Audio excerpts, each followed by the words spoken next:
Donc mon nom c'est André Kabanda, Kabanda Kana. Je suis médecin de profession. Mais ici maintenant je suis là en tant que représentant de l'UDPS Belux et président fédéral.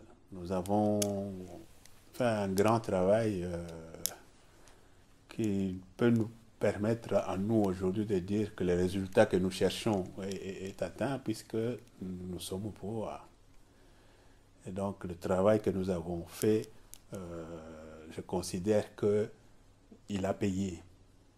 Il a payé dans la mesure où aujourd'hui, le président de l'UDPS, qui a été désigné tout récemment, qui vient d'ailleurs de notre juridiction, a été élu comme président de la République. On a fait à notre manière et la fête continue parce que nous sommes toujours contents et nous continuons à nous réjouir de cette palme, parce que pour nous, c'est une reconnaissance de notre juridiction. Et nous continuerons à nous réjouir, mais surtout, nous allons continuer à travailler pour que cette victoire ne s'arrête pas à 5 ans, qu'elle continue le plus loin possible, le plus longtemps possible. Si aujourd'hui, on peut se réjouir d'avoir une passation de pouvoir pacifique,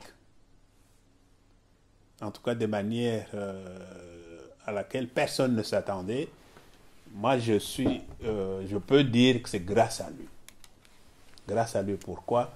Parce que c'est sous la dictature de Mobutu, donc un homme qui n'avait de rival nulle part, un homme que personne n'osait regarder en face, que M. Tshisekedi, avec les autres parlementaires, qui étaient tous au total le nombre de 13, ont eu le courage, alors qu'ils étaient parlementaires, élus de manière que l'on connaît, puisqu'il n'y avait aucun parti, enfin, ils étaient tous assimilés membres du MPR.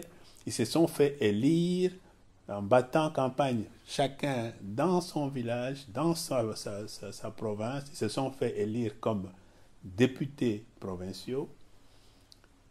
Et ils ont eu le courage de se mettre ensemble et de dire à Mobutu, voilà ce qu'il faut faire. On ne peut pas continuer à vous suivre comme des moutons. Nous devons démocratiser le pouvoir. Et il a eu le courage de le dire parce que, comme il le disait lui-même, il est parmi les rédacteurs, les gens qui ont rédigé le manifeste de Lancellet. Et dans cette manifeste de Lancellet, qui était, en tout cas à l'entendre, qui était un très bon document, ce document prévoyait le multipartisme. Mais Mobutu a tout fait pour occulter ces aspects. Et donc, il a continué à travailler personnellement pour lui faire comprendre que oui, c'est bien, nous pouvons continuer à travailler, mais on fera encore mieux si nous étions dans un multipartisme. C'est devant l'entêtement de Mobutu finalement que ces parlementaires ont eu le courage de lui écrire la fameuse lettre de 13 parlementaires qui a abouti à la création de l'UDPS.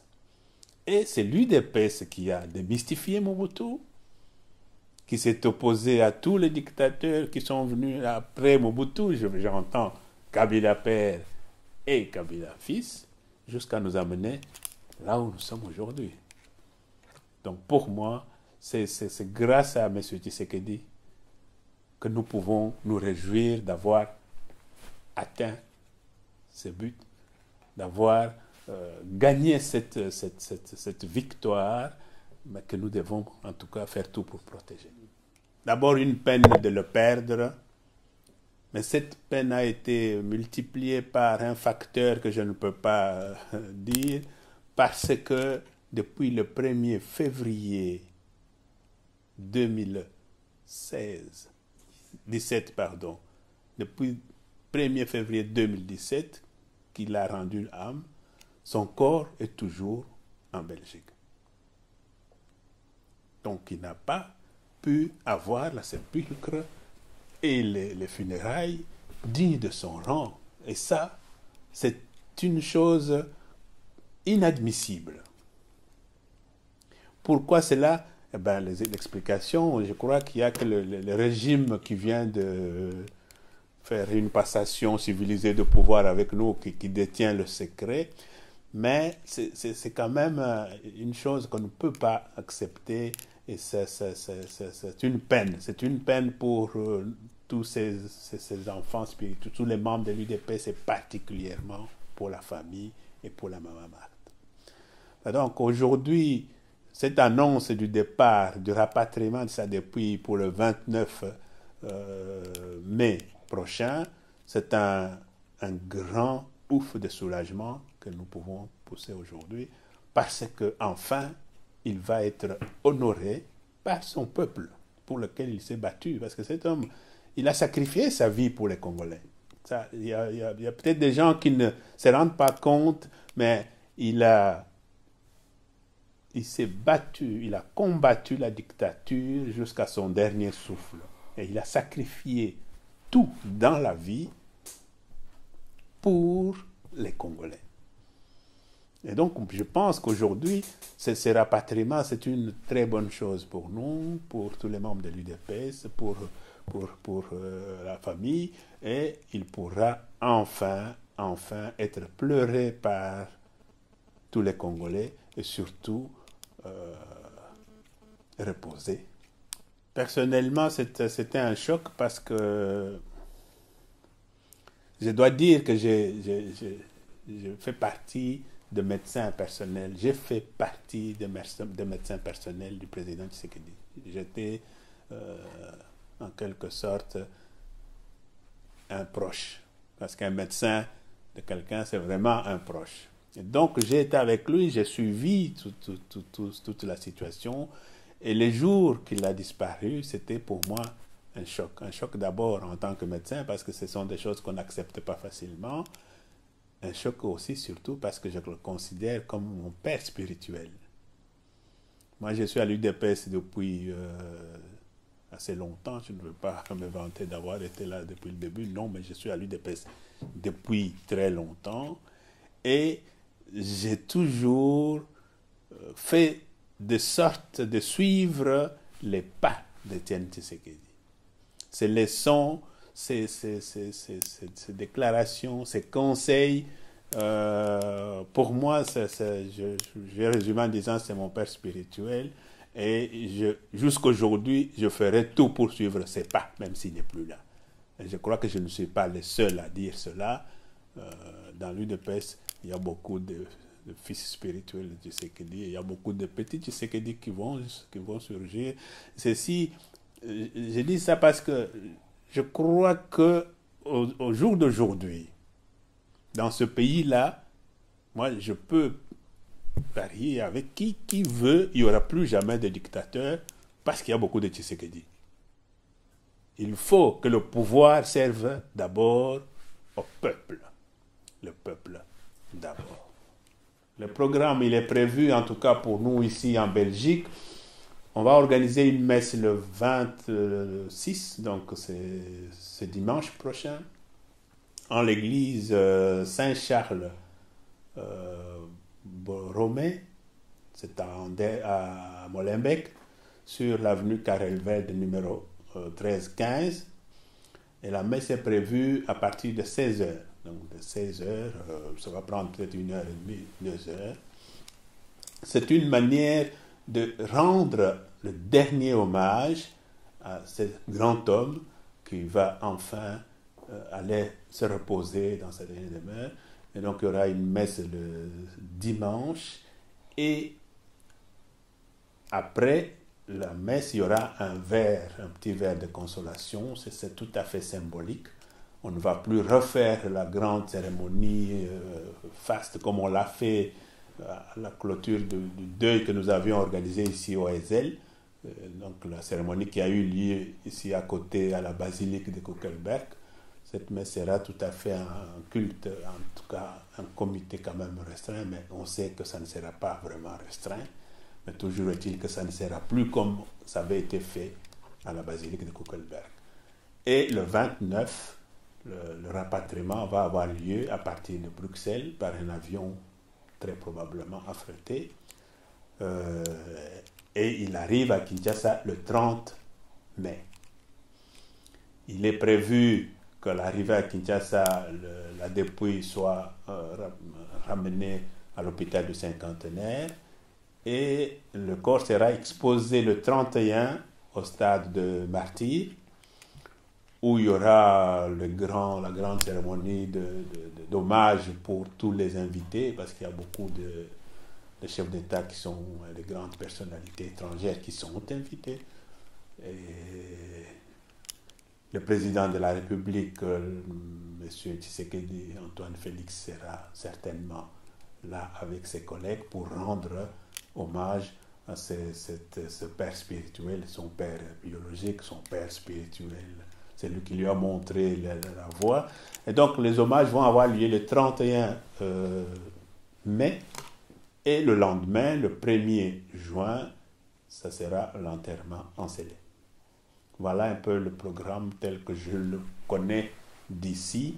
Il y aura peut-être des détails sur place à Kinshasa que je ne sais pas vous donner parce que je ne les ai pas. Le dernier mot, c'est tout simplement pour dire à mes compatriotes, il est vrai que on a combattu Kabila, en tout cas le régime de Kabila, pour tout ce que l'on connaît. Il y a eu passation pacifique de pouvoir, civilisée, parce que c'est quand même une grande première en Afrique, subsaharienne certainement. C'est rare qu'il y ait une telle passation de pouvoir où il y a un président élu qui entre et un président sortant qui passe tous les attributs du pouvoir à son remplaçant. En tout cas, au Congo, ça ne s'est jamais fait. Donc, pour nous tous, c'est une grande joie parce que, en dehors de l'UDPS, je ne sais pas s'il y a une opposition, qu'on peut dire qu'il y a une opposition dans ce pays-là qui a combattu la dictature.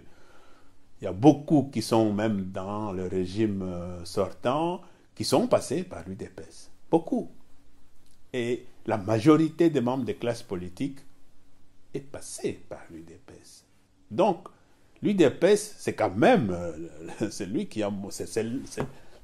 le parti qui a montré la voie dans l'opposition et qui a montré où il fallait aller pour prétendre arriver à la démocratie. Donc, cette passation de pouvoir a eu lieu, Kabila est parti, et j'ai l'impression que nos compatriotes veulent que le changement se passe comme par un coup de baguette magique, tout change le même jour, c'est pas moi, dans le mois ou dans et que Kabila puisse être, je ne sais pas, arrêté, mis en prison pour tout ce qu'il a fait, ou je ne sais pas. Ça, je pense qu'on est en train de faire une erreur monumentale parce que nous avons voulu un état de droit.